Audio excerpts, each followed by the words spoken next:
আসসালামু আলাইকুম রহমতুল্লাহি ওয়া বারাকাতুহু।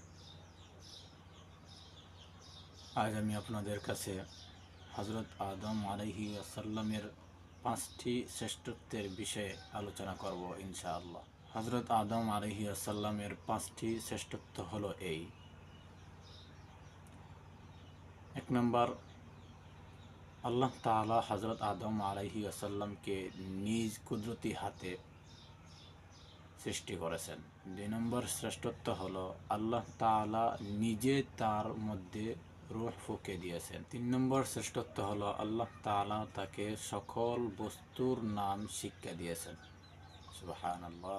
4 নম্বর শ্রেষ্ঠত্ব হলো তাকে সিজদা করার জন্য আল্লাহ তাআলা ফেরেশতাদেরকে নির্দেশ দিয়েছিলেন। 5 নম্বর শ্রেষ্ঠত্ব হলো হযরত আদম আলাইহিস সালাম একাই মাটি থেকে সৃষ্টি, বাকি সবাই পিতামাতার মাধ্যমে সৃষ্টি।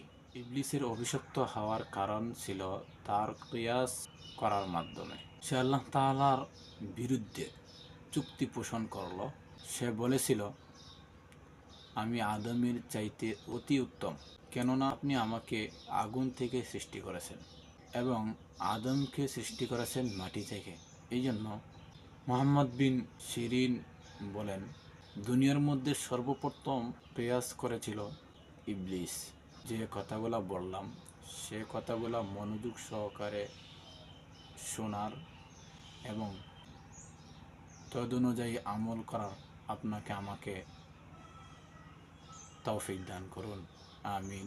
আখির দাওয়ানা আনিল হামদুলিল্লাহি রাব্বিল আলামিন।